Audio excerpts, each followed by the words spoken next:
नमस्कार मित्रांनो, ठरलं तर मग या मालिकेच्या आजच्या भागामध्ये आपल्याला पाहायला मिळणार आहे की पूर्ण घरामध्ये फूट पाडणाऱ्या प्रियाची सायलीने कशी धुलाई केलेली आहे, कारण प्रिया जी आहे तिला घरातली शांतता बघवत नव्हती आणि त्यासाठीच तिने हे घरामध्ये भांडण उकरून काढलेलं असतं आणि सायलीच्या मात्र ही गोष्ट चांगलीच लक्षात आलेली आहे आणि त्यामुळे सायलींजी प्रियाची धुलाई केलेली आहे, त्यामुळे घरातील सगळेजण पाहतच राहिले आहेत. हे सगळं कशा पद्धतीने होणार आहे ते आपल्याला या व्हिडिओमध्ये पाहायला मिळणार आहे. त्यासाठी प्रेक्षकांनो, हा व्हिडिओ शेवटपर्यंत पहा. त्याचबरोबर चॅनलवरती नवीन असाल तर चॅनलला सबस्क्राईब करा, व्हिडिओला लाईक करा. तर प्रियाने जो काही घातलेला असतो, कारण तिला अश्विन अर्जुन हे कुटुंब एकत्र यायला लागलेला आहे, ते तिला नको असते. या कुटुंबामध्ये तिला फूट पाडायची असते आणि यासाठी तिची ही सगळी नाटक चाललेली असतात. तिने या घरामध्ये ही जी फूट पाडण्याचा प्रयत्न केलेला असतो, त्यामुळे हे सगळं भांडण निघालेलं असतं आणि अर्जुनच्या डोळ्यात पाणी आलेलं असतं. तेव्हा जो अश्विन आहे तो अर्जुनकडे जात असतो, तेव्हा प्रिया म्हणते की असले मगरीचे खोटे अश्रू पुसायला जायची काही गरज नाहीये, थांब अश्विन, तू त्याच्याकडे जायचं नाही, अशा भाषेमध्ये ती बोलत असते. तेव्हा मात्र सायलीला खूप राग येतो, कारण सायलीला माहीत असतं की अर्जुन हा कुटुंबासाठी रडत आहे, आपल्या कुटुंबामध्ये जे काही घडतं आहे त्यासाठी रडत आहे. ही गोष्ट सायलीला माहिती असते आणि मग सायली पुढे जाते आणि म्हणते की बास असं म्हणत तिने प्रियाच्या खानदेश दिशी कानाखाली द्यायला सुरुवात केलेली असते आणि तिला शांत केलेलं असतं, कारण प्रियाची जी नाटक आहेत ती जरा जास्तच वाढत चाललेली होती आणि त्या सगळ्या गोष्टींना आळा घालणं गरजेचं आहे. कारण सायलीने त्याचबरोबर विमलने दोघींनीही पाहिलेलं होतं की काहीही कारण नसताना प्रिया आलेली असते आणि हे सगळं भांडण तिने उकरून काढलेलं असतं आणि मग सायली खानदेशी प्रिया याच्या कानाखाली वाजवते आणि एका पाठोपाठ तिला नुसती सनसनीत देत असते आणि म्हणत असते की हे पहिलं आणि शेवटचं, आज तू माझ्या कुटुंबामध्ये फूट पाडलेली आहेस, त्याचबरोबर माझ्या नव्याच्या डोळ्यात पाणी आलेलं आहे आणि हे सगळं तुझ्यामुळे झालेलं आहे. आता इथून पुढं जो चूक करणार शिक्षाही त्यालाच भोगावी लागणार आहे, असं म्हणत सायलीने प्रियाचं थोबाड फोडलेलं असतं आणि सगळ्यांच्या समोर तिच्या कानाखाली वाचवत तिला लायकी दाखवलेली असते, तिचा मान उतरवलेत असतो, कारण सायलीला दाखवून दिलेलं असतं की जर चूक केली, ज्याने चूक केली तोच शिक्षा भोगणार आणि त्यालाच रडावं लागणार आहे. हे सगळं कशा पद्धतीने होणार आहे ते आपल्याला पाहायला मिळेल. तर आजच्या भागाच्या रिव्ह्यूला आपण सुरुवात करूया. सायली आणि अर्जुन बोलत असतात. अर्जुन म्हणत असतो की जेव्हा ही तन्वी खोटाडी आहे हे सत्य घरातील सर्वांच्या समोर येईल, तेव्हा मात्र खूप मोठी गोष्ट घडणार आहे, कारण हे सगळं जे काही घडत आहे या सगळ्याला जबाबदार ही तन्वी आहे आणि या घरातील लोकांनी तिच्यावरती विश्वास ठेवलेला आहे. हे सगळं त्यामुळे झालेलं आहे आणि त्याचमुळे लवकरात लवकर या सगळ्यातून घरातल्यांना बाहेर काढणंही गरजेचं आहे. हे सगळं अर्जुना आणि सायली बोलत असतात. अर्जुन म्हणत असतो की परत मम्माही तुमच्याशी पहिल्यासारखं वागेल. सायलीलाही आठवत असतं जेव्हा तिथे सायली जी आहे ती कल्पनाला मिठी मारून एक खेळ चालू असतो, त्यावेळेस ती रडलेली असते आणि म्हणालेली असते की मला आईच प्रेम काय असतं ते माहीत नव्हतं, पण तुम्ही माझी यशोदा आई बनून माझ्यावर प्रेम केलं, मला खरंच माया लावली. हे सगळं बोलणं सुरू झालेलं असतं. त्यासोबतच इकडे पाहायला मिळतं की सायली आणि पूर्णाजी याचंही नात व्यवस्थित झालेलं असेल असं अर्जुन सांगत असतो. अर्जुनच असं म्हणणं असतं की तुमचं आणि पूर्णाजीच नातही पहिल्यासारखं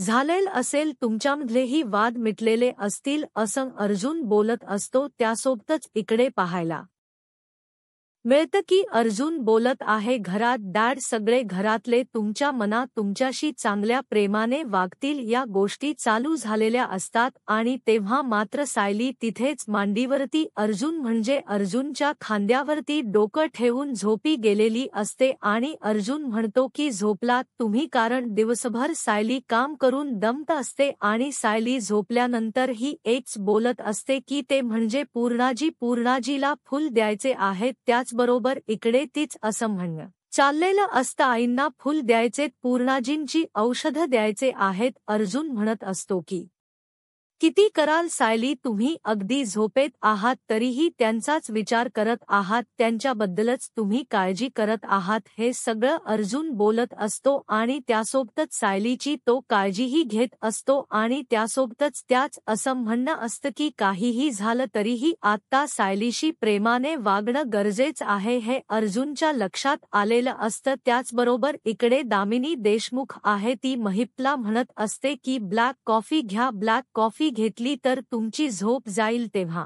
महिप्त म्हणत असतो, तुमची ती काळी कॉफी का काय असते ना, ती माझ्या डोळ्यात वतली तरी झोप जाणार नाही. तुम्ही मला ना चुकीच्या वेळी बोलावलेला आहे. तेव्हा महिपला दामिनी बोलत असते, म्हणत असते की चुकीच्या वेळी बोलावलेल नाही, कारण ह्या केसची काय वाट लागलेली आहे ते तुमच्या चांगलंच लक्षात आलेलं आहे आणि त्यामुळे तुम्ही मी जे प्रश्न विचारेल त्या प्रश्नांची गुपचूप उत्तर द्यायचे आहेत. हे सगळं बोलणं सुरू झालेलं असतं आणि त्याचबरोबर इकडे पाहायला मिळतं की दामिनी आता एक एक प्रश्न विचारत असते आणि त्याचबरोबर त्या प्रश्नांची उत्तर हे महिप्तला द्यायची असतात.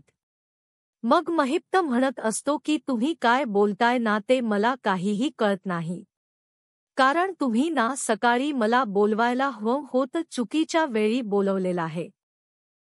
त्यानंतर दामिनी म्हणत असते, तुम्हाला कळते का तुमचं काय चाललंय? अहो महिप्त शेठ बोला तुम्ही, असं ती बोलत असते. तेव्हा महिप्त म्हणत असतो की काय बोलू? तेव्हा दामिनी त्याला प्रश्न विचारत असते, त्या प्रत्येक प्रश्नाचे उत्तर महिप्तला द्यायचं असतं आणि मग दामिनी विचारायला सुरुवात करते. दामिनी म्हणत असते की आतापर्यंत कोर्टामध्ये आपण जे जे साक्षीदार उभे केलेले आहेत ते खरे बोलणार आहेत का? आणि ती प्रिया जी आहे ती जर तिने साक्षी फिरवली तर? तेव्हा महिप्तला एवढा कॉन्फिडन्स असतो की महिप्त म्हणत असतो की नाही, तिचा बाप जरी आला तरी ती साक्षी फिरवू शकत नाही. तेव्हा दामिनी म्हणते, तिचा बाप कोण आहे ते माहिती आहे ना? तेव्हा मात्र महिप्त म्हणत असतो की हो, तिचा बाप कोण आहे ते माहिती आहे, रविराज किल्लेदार तिचा बाप आहे. तरीही मी तुम्हाला सांगतोय की तिचा बाप जरी आला तरीही ती साक्ष फिरवणार नाही. तेव्हा एक एक साक्षीदाराच नाव समोर घेतलं जातं आणि त्याच्याबद्दल इकडे महिप्त बोलत असतो आणि महिप्तला ती विचारत असते. त्यासोबतच इकडे पाहायला मिळतं की प्रियाला मात्र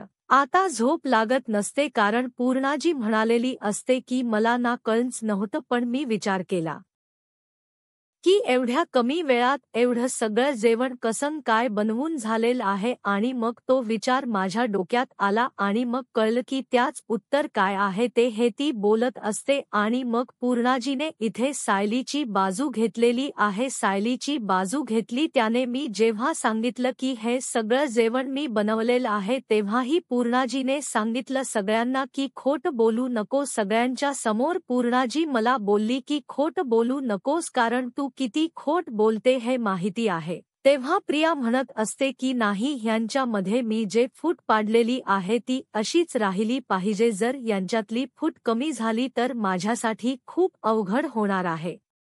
जर हे एकत्र आले तर माझ्यावर अंधळेपणाने विश्वास ठेवणार नाहीत.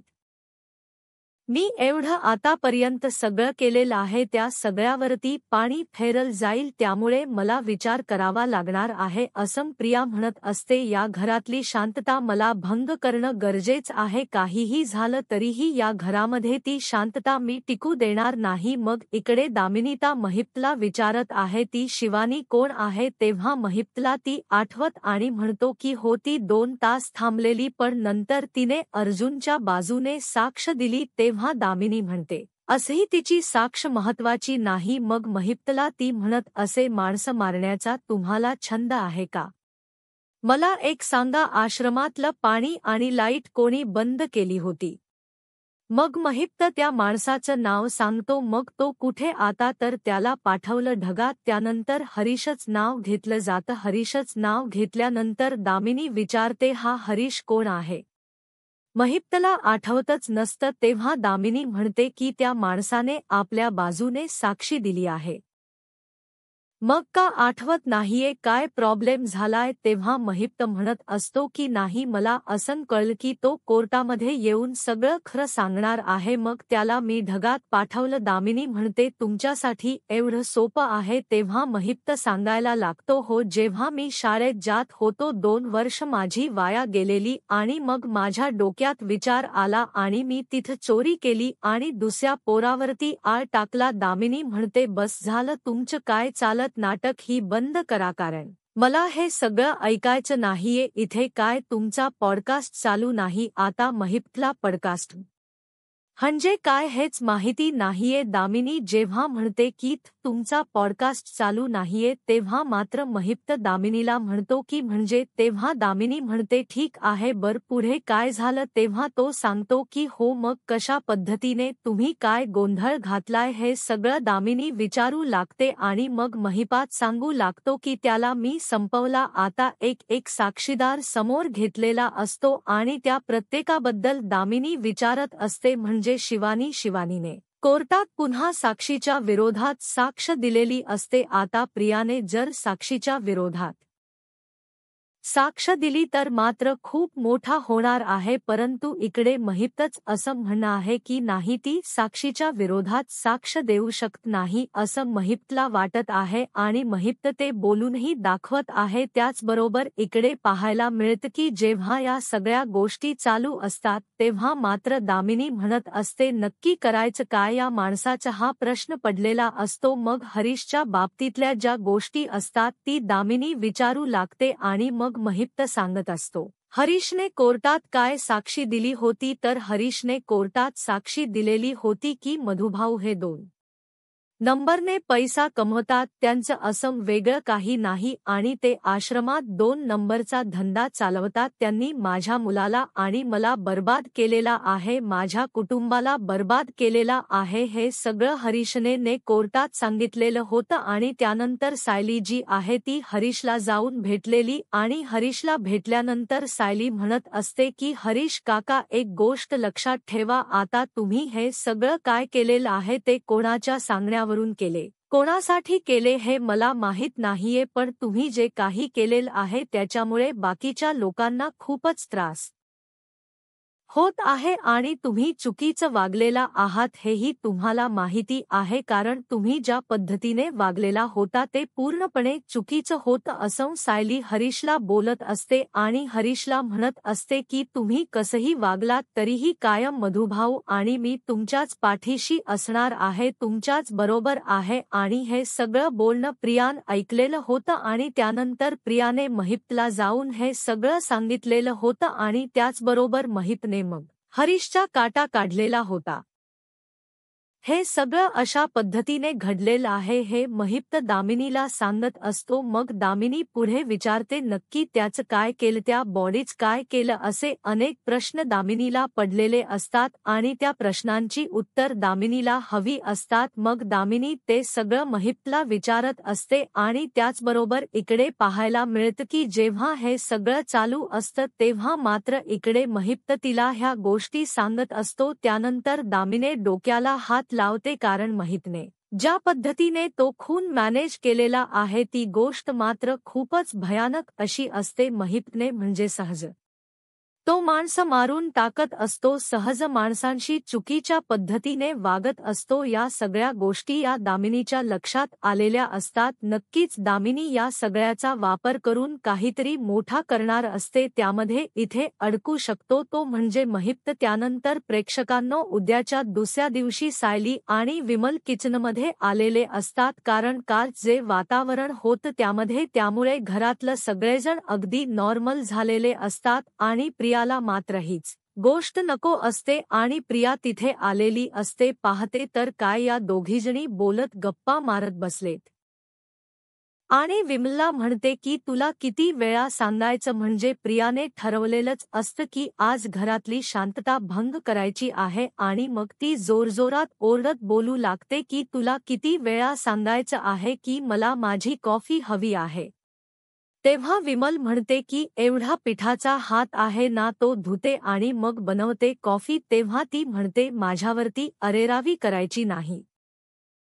मी तुला इतक्या वेळा सांगितलेलं आहे आणि तरीही तू ऐकलेलं नाहीस आणि या घरातल्या मला अजिबात मान देत नाही. आत्ताच्या आत्ता मला कॉफी हवी आहे, अन्यथा मी शांत राहणार नाही. हे असलं विचित्र असं बोलणं प्रियाचं चाललेलं असतं आणि तेव्हा सायली म्हणत असते की थांबा विमलताई, असं मुजोरी करून हुकूम सोडणाऱ्या लोकांवरती अजिबात पुढे जायचं नाही, कारण तिला तो हुकूम सोडायचा आहे आणि ती त्याच पद्धतीने तुमच्याशी वागत आहे. त्यामुळे कॉफी द्यायची काहीही ही गरज नाही. आणि त्याचबरोबर हे सगळं जेव्हा घडत असतं इकडे आपल्याला पाहायला मिळतं की या सगळ्या गोष्टी जेव्हा घडत आहेत आणि त्याचबरोबर हे सगळं जेव्हा चालू आहे तेव्हा मात्र विमल म्हणते की अहो तन्वी ताई, मी देते ना कॉफी. प्रिया म्हणते की तू तू माझ्या रावी करणार आहेस, तू या घरची मोलकरी नाहीस आणि तू हे सगळं करत आहे. तुला काय वाटलं मी ऐकून घेईल? नाही, मी ऐकून घेईल. सायलीशी भांडायला सुरुवात करते, सायलीला म्हणायला सुरुवात करते की हे सगळं तू करत आहे मान्य, आता तुम्हाला कॉफी द्यायला नाही म्हणत आहे, उद्या या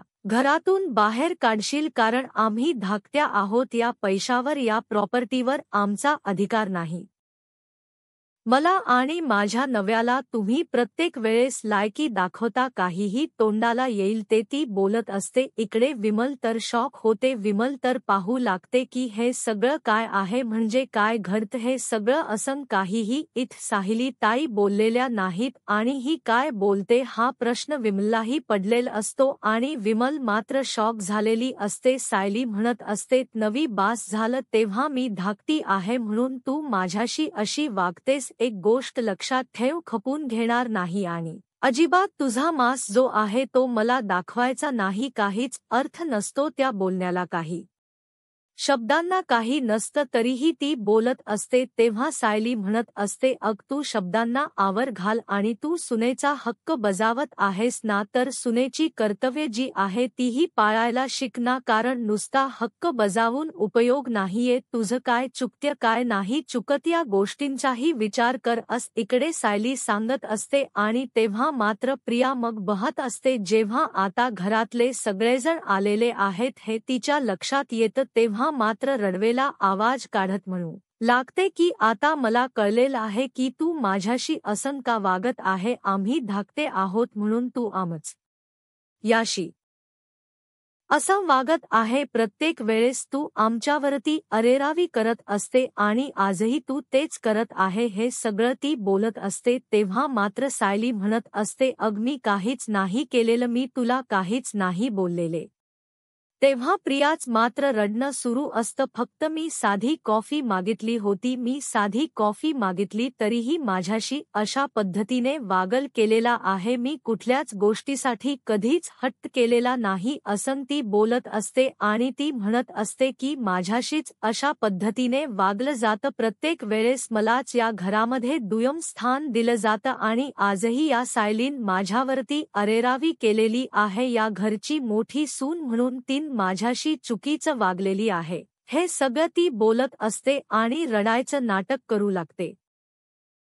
जेव्हा ती रडायचं नाटक करत असते तेव्हा मात्र इकडे अश्विन आणि त्याचबरोबर मूर्ख कल्पना दोघेही तिच्या जवळ जातात आणि तिची समजूत घालू लागतात. तेव्हा मात्र इकडे अश्विन म्हणत असतो की शांत होतो, मी काही होणार नाही आहे, मी आहे ना तुझ्यासोबत. तेव्हा कल्पनाही आता तिच्याकडे गेलेली असते, तिची समजूत घालत असते. आणि तेव्हा मात्र इकडे आता याच गोष्टीमुळे इकडे प्रियाचं पावलेलं असतं, कारण घरातले सगळेजण तिच्या बरोबर आहेत. या गोष्टीचा आनंद तिला होत असतो. त्यासोबतच प्रताप म्हणत असतो की बास झालं, काय चाललं हे सगळं. तेव्हा पूर्णाजी म्हणत असते, बास झालं, नळावरची भांडण काय चालवत तिथ. तेव्हा अश्विन म्हणत असतो की मान्य, माझ्या बायकोला प्रत्येक वेळेस या घरामध्ये चुकीचीच वागणूक दिली जाते, तिच्याशी चुकीचंच बोललं जाते. आणि मग इकडे अर्जुन म्हणायला सुरुवात करतो की गोष्ट लक्षात ठेव नवी, खरंच तू लहान आहेस. नाही, माझी बायको असं बोलणार नाहीय, पण मी तुला सांगतो की तू लहान आहेस, कारण तू विचाराने लहान आहेस. तेव्हा इकडे विमल सांगायला सुरुवात करते की मी काहीच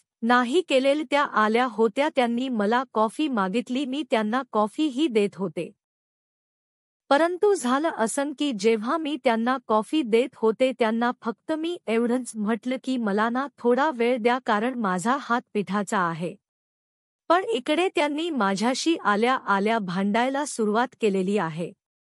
हे सगळं बोलणं सुरू झालेलं असतं.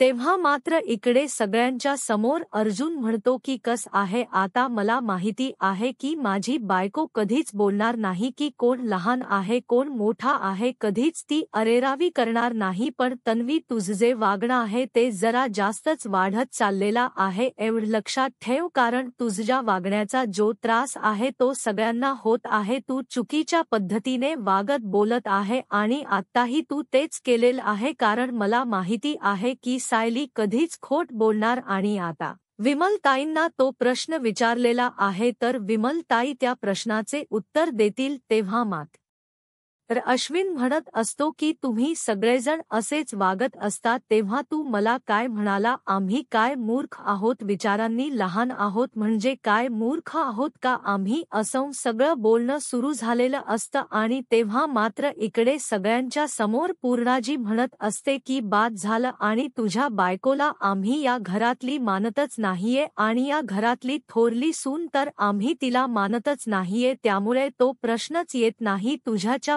बायकोने घरात येऊन इथं अरेरावी करायची गरजच नाही हे सगळं सायली बद्दल बोललं जात असतं म्हणजे आज सायली खरी आहे.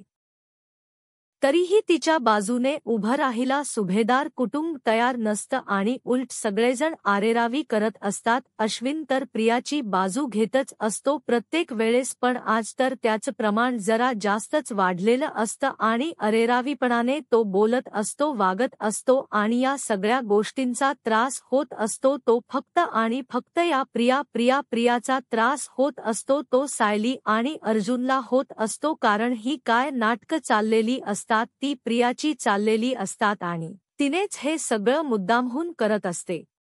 सायली म्हणत असते की बास झालं कारण आतापर्यंत खूप वेळा सहन केलेला आहे.